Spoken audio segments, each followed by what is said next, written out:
want to read the review they did. Here, I'll read it and I'll compare it to my thoughts of Evil of the Daleks. Right. So where is that?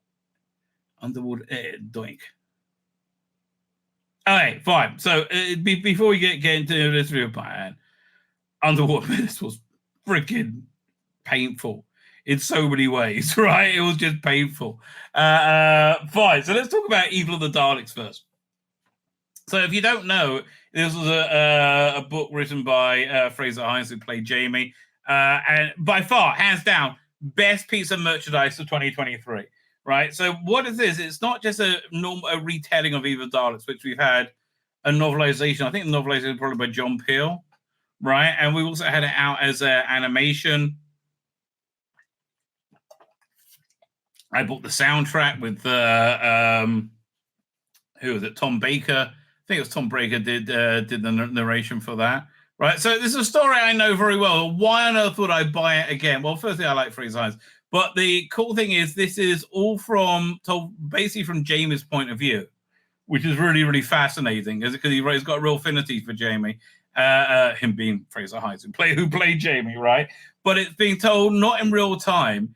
It's being told as Zoe is being showed the story, the Evil of the Daleks, when she's thinking of joining the TARDIS.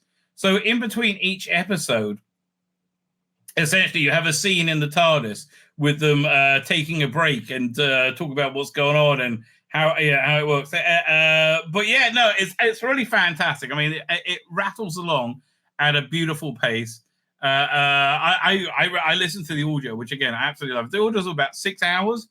And yeah, look, if you don't know Evil of the Daleks, it was fan. This was so good that this won't let me go and watch the Evil of the Daleks again on video, because this brought you a completely different take and look on it, right? And the description, everything was very good. The total monologues, just everything just really generally works. So book on tape, yeah, big recommend. So I was intrigued to see what Doctor Who magazine said about it, see if I agree or disagree, right? But yeah, look, absolutely fantastic.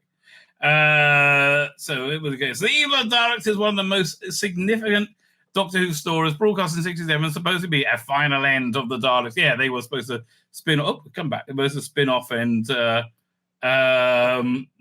the Dalek TV show. If you want to hear the pilot of that, go to Big Finish. The second Doctor's Lost Stories. What's in that? Hang on, let's have a quick look. What's in that? We'll get to that in a second. With Big Finish. Lost Stories, right? Doctor Who Lost Stories. We'll do the earliest first. Sort by oldest first. There we go. So we got the Colin Baker stuff, which are generally speaking very good. This was one, the second Doctor Lost Stories. So this had the pilot episode of Daleks in it, but what? Oh, Prison in Space. Oh, that's embarrassing. Oh, it's so embarrassing. So it like a lot of these are insanely sexist. Prison in Space being one of them. Most of the second Doctor's Lost Stories aren't very good, but the US pilot episode for the Daleks, that's freaking awesome, right? That is awesome. The first Doctor's Lost Stories is excellent, but equally embarrassing is Mission to Magnus. I mean, £10 or $10 for that? You must be having a laugh. Look, they just charge too much for this old stuff. They should charge $20 for this whole season for Nightmare Fair, Mission to Magnus, Leviathan, Hollows of Time, Paradise 5, Paradise 5, Point of Entry. Was this one in the film? The Macros, Song of the Matra. So you got 1, 2, 3, 4, 5, 6, 7, 8. I don't know, maybe $15 for 4, $30 for all 8. Right? I think people will buy it at that price. People are not going to buy it at the price you're selling it. Bottom line, right? Bottom line. Anyway, I digress. It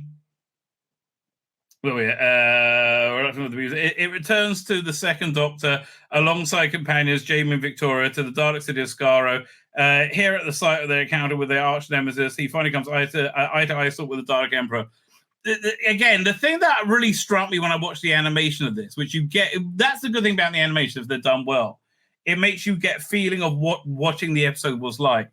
And you've got a real story. The story was very much a really good season finale from Russell T Davies's era, right? Much better than anything he actually did. You got the first two parts as this weird, like whodunit, right? Where the TARDIS has been stolen, but you got this like contemporary crime thriller. And then you got this weird person out of time, and then episodes essentially 3 to 5.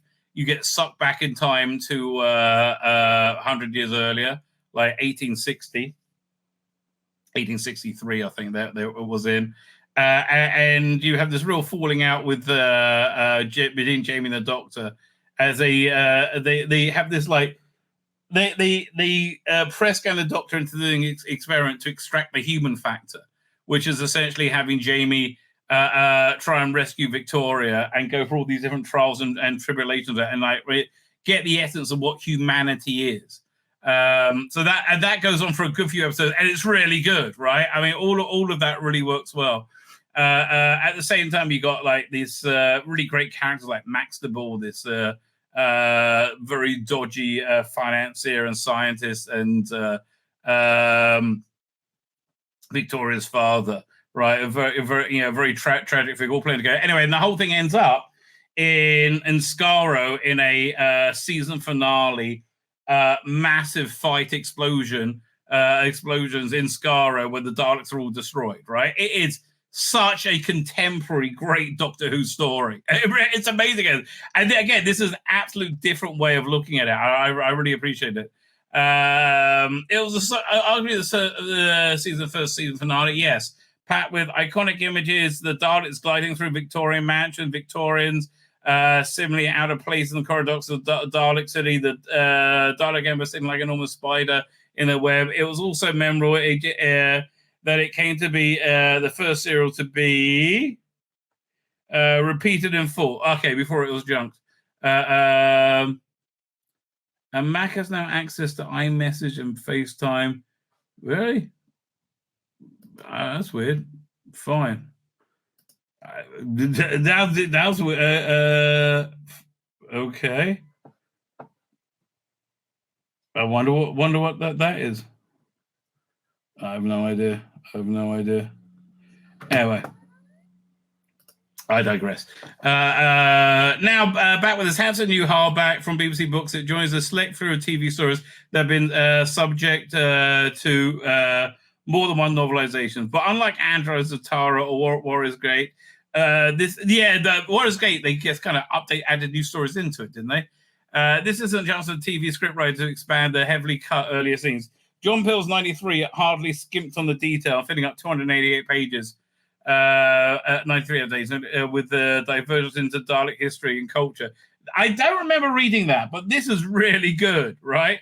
Which begs, why do we really need the new version? And that question is addressed up front by Frazer Hines, together with co-authors Mike Tucker and Steve Cole. Oh, they kept quiet about that. Okay. Mike Tucker and Steve Cole, they're very good, but yeah. Okay, that's slightly less impressive then, right? Uniquely, the 1968 repeat was woven into the narrative itself, with telepathy projecting into. Yeah, I just told you all that. The book opens up with the adaptation of the relevant scene at the end of Wheel in Space, and the interleaving. I've said all that. Okay, this guy hasn't added anything to this other than it's very good. Great cover as well. And I love them to do Tomb of the Cybermen, right? That would be really great. So these interludes were written for from James' perspective, giving benefit an extra level of authenticity that they come from the actor who played him. They offer a chance for the Doctor and Jamie to address some of the unfinished business. A large part of the evil of Darks consisting of Jamie being subjugated to a series of tests to isolate the human factor, blah, blah, blah. Since that day, Maxwell's house, things have been different between us, and there's no denying it. Yeah, they do very nicely like cover that. I think very important detail. Yeah, no, and they do it very, very well. So as the story unfolds, it dawns on Jamie the Doctor is replaying the event for as much for their benefit and so is allowing them to properly reconcile the fit. Yeah, that's nice. But in the case that owns that very somber interludes are balanced out with some rice-like wit. You look like you've written yourself out the story, Doctor, Zoe says Zoe at one point, directly after the episode, the chapter covering an episode recorded while Patrick Troughton was on holiday. There's also a final coda that packs a punch. So yeah, so as I said, this really had me reaching for not just Evil of the Daleks, right? Also for the Big Finish second Doctor range. Where is this? Hang on. Audiobooks, second Doctor Adventures. Really? Oh, it is. This did come out. Fine. This Beyond the War Games, right? Which really a reference back to Evil of the Daleks, I think quite strongly. There's a real punch knowing that it's what's in store for Jamie. It's a real joy, this version of the thing, and makes it wholly worthwhile. Yeah, look, I hope it did well, and I would like them to do more, right? I think that again, knocked out the park. I got my copy, my audiobook from Audible. You get a free book with your trial. I did a trial sign up, got it for free, listened to it. Seemed okay to me. I like that price worked quite well, right? That price worked quite well. My name's Tzvi Lebetkin, the Rabbi from another planet. Please like, share, and subscribe, and ring that little bell. Ring the little bell so you are notified when new videos drop.